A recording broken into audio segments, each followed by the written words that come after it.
finance lease, and then there is an operating lease.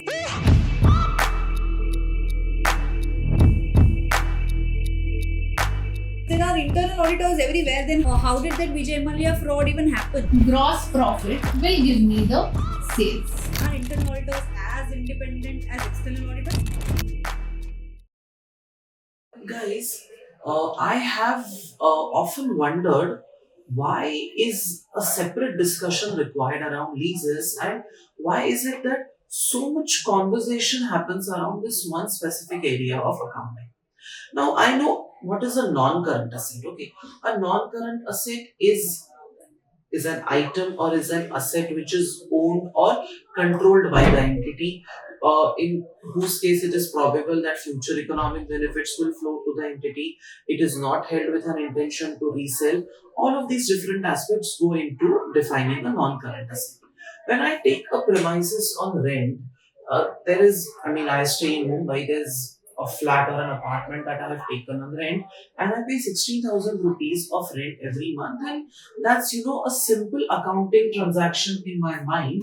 What I end up doing is, if I go to record an accounting entry, I think I would record a very simple accounting entry: rent account debit to cash 16,000. And this rent expense would then go to profit and loss account. It would reduce my profit. It is a charge against profit. So far, it's all good. There's no problem. The question is, this is a short-term lease, which is something that I do for a period of 11 months, and then I, of course, either renew the lease agreement or I move to another apartment. But think of, say, the fact that there is a building and there are multiple floors in that building, and I want to set up my office space there. So what I do is I venture out. I like the sixth floor, and I say, okay, I want to take this entire premises on rent, and I want to take it on rent for a period of 20 years. And the way the rent agreement is structured is that everything that happens with respect to that premises, if there is some remodeling that has to be done, it is my job. If there is some repairs that has to be done, it is my job. If there is a certain tax that has to be paid, with respect to the land tax or, other municipal taxes, I have to pay it. And the lease is structured in a way that I will be using that particular premises for a period of 20 years. So, say my per annum rent is 10 lakh. What is 10 lakh? 10 lakh is rent per annum. Okay. And I have taken this contract for a period of 20 years. Now, in these 20 years, I am going to control the use of this particular entire sixth floor. I will decide what has to be done. I will decide where the furniture is supposed to be kept. I will decide the purpose for which it is going to be used. It will entirely be in my control. Point one. Point two, when I use this particular premises, I conduct my business operations out of here, and from the business operations that I conduct, I am able to generate revenue for the company. Second point. Third point is that I do not intend to hold it for the purpose of resale. It is very much tangible in nature. So, if you observe the defining criteria for a non-current asset, what was the defining criteria for a non-current asset? Probable that it will generate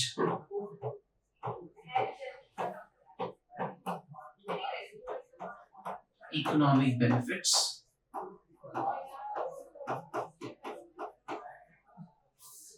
Okay. It is probable that it will generate economic benefits because I have set up my entire business here, and that is the only way I will earn. And the purpose of setting up the business is to earn revenue. So that is getting fulfilled. It is not held for resale.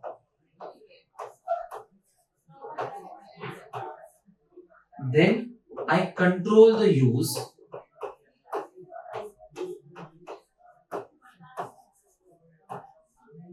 I control the use of that asset. What does that mean? I can direct the purpose for which this asset is going to be used. And it is very much tangible in nature. I tell you what has to be done and you follow my instructions with regards to the usage. Now, my question is that in case of this asset, in case of this premises that I have taken on rent, apart from the fact that the legal ownership is not with me, okay, the legal ownership is not with me.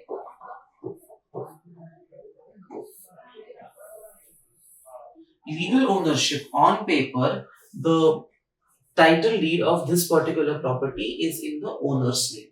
But everything else that is required to call an asset a non-current asset of anything that is basically required to call the asset my non-current asset, my property, plant and equipment is basically getting fulfilled here. In case of a non-current asset, it is required that probable that what is the requirement? It is probable that it will generate economic benefits, that is getting fulfilled. It is not held for resale, which is the case. I get to control the use of that asset. So all the conditions which are basically required to be fulfilled to call an asset a non-current asset of mine are getting fulfilled here, except one thing, and that one thing is that the legal ownership is not in my name. On paper, it belongs to someone else. Now, I am tempted to call it my asset. I'm tempted to call it my asset because it is fulfilling all the conditions that went into defining a non-current asset. The only roadblock that I am hitting is that the legal ownership is not in my name, which is why there is an entire accounting concept called substance over form. Okay. What is the concept called? The concept is called substance over form.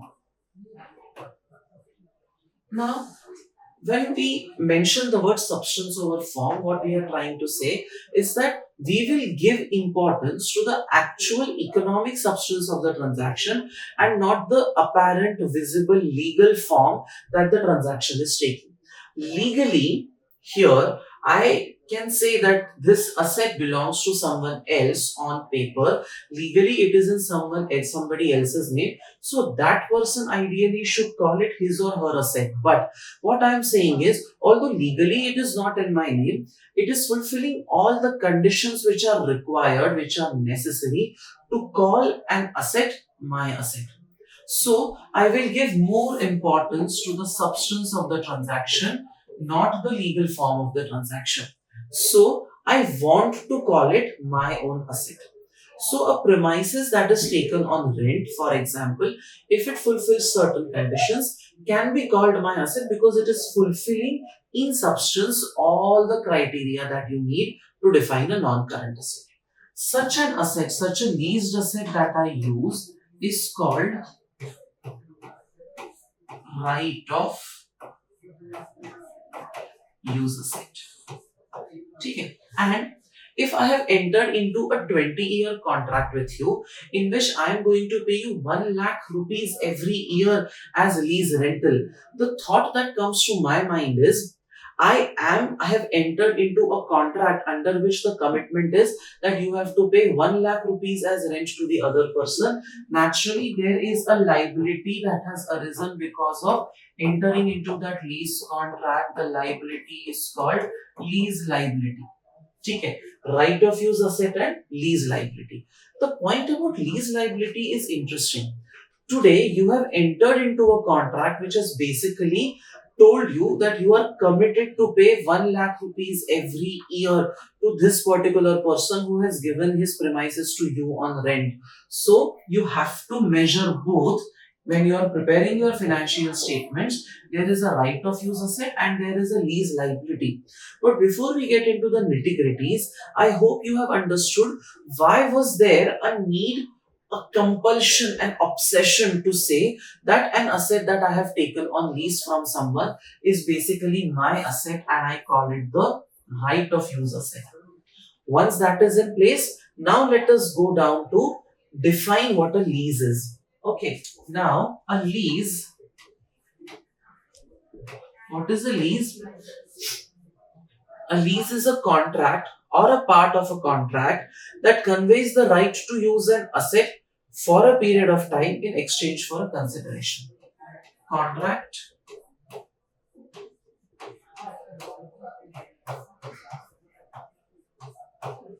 that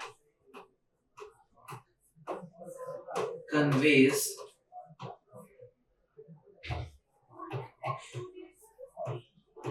the right to use an asset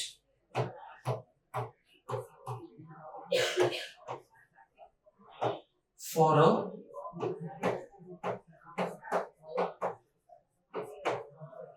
particular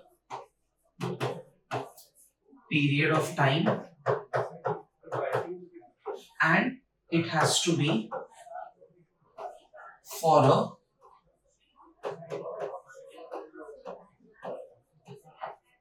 consideration. So there are four elements to the lease definition. What are these four elements? When I'm talking about a lease, there has to be a contract. That contract should give the other entity the right to use an asset. It should be for a particular period of time against a valid consideration. Again, particular period of time, this period of time part is important. There has to be an end term for that particular lease agreement. So, with this in mind, you will now come to a question. Tell me honestly, there are two parties to a lease, right? There is a tenant and there is a landlord. So, parties to a lease are who? There is a tenant and there is the landlord. Okay. Tenant pays rent, landlord receives rent. This tenant is called the lessee. This landlord is called the lessor. Okay, so there are two parties to a lease transaction. There is a tenant who is the lessee. There is the landlord who is called the lessor.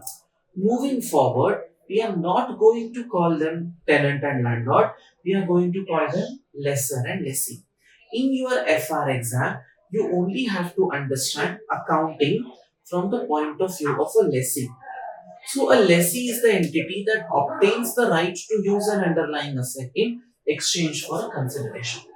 Okay. Now, with that in mind, you have understood that while the transaction on the surface appears that of payment of rent for using a particular building or a particular asset, in essence, you are fulfilling all the conditions that are necessary to call any item your own non-current asset, which is why fulfilling the criteria of honoring the substance over form principle, we are now proceeding to call it our right of use asset, and there is an associated lease liability.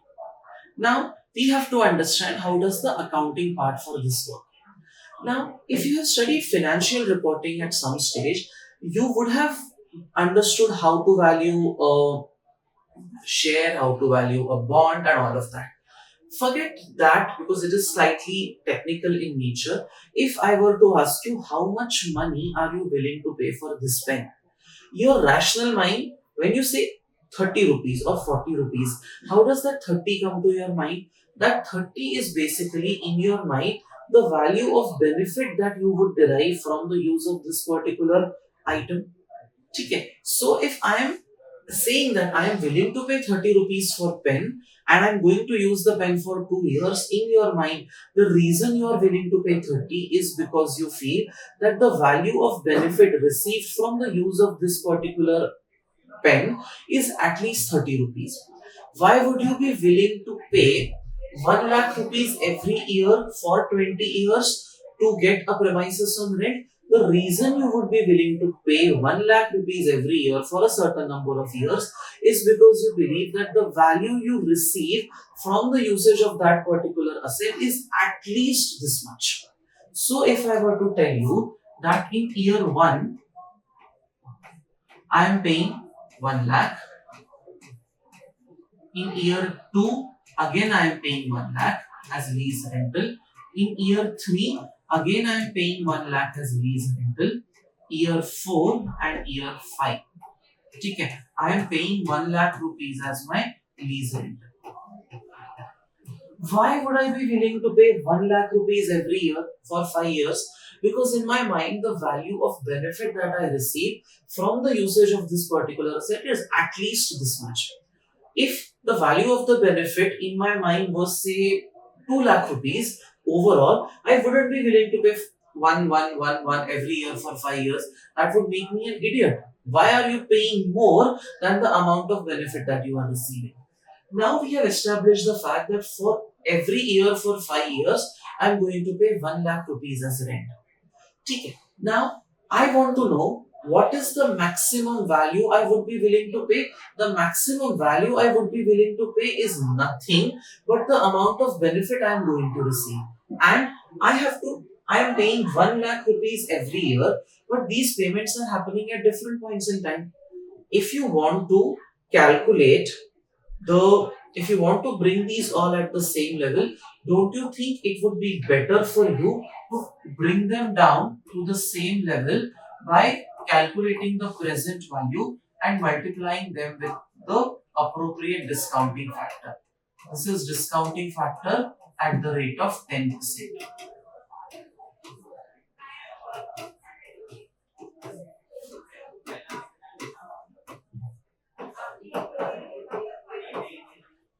This is 90,900.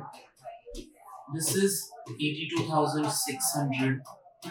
This is 75,100. This is 68,300. This is 62,100. Okay. Now, if I were to take the total of all of these, I would get the present value of all future cash flows associated with this particular asset. And when I get the present value of all future cash flows associated with this asset, for me, that is the value of my lease liability. See, these are amounts payable in the future. I want to record the amount today in my books of accounts. These are all 1 lakh, 1 lakh, 1 lakh are all amounts payable in the future, and I want to record them in my books of accounts today. Naturally, I cannot record the liability at 5 lakh rupees. What I'm going to do is I'm going to bring it down to its present value, and then that amount would be my lease liability. Okay. The total that you get here would be the value of your lease liability, and it would also be the value of your right of use asset. The reason you are willing to pay 1 lakh, 1 lakh, 1 lakh, 1 lakh and 1 lakh discounted at their present value is because you believe that the income or the value generating potential of the asset is so and so, and for you that is the correct estimate or correct calculation of the value of that particular asset. So what you are going to do is, let's check what the total is. The total is 3,79,000. So when I want to initially recognize the lease and bring it to existence in my books of accounts, what am I going to do? I am going to record an entry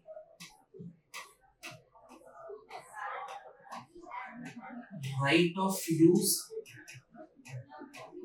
asset debit to lease liability.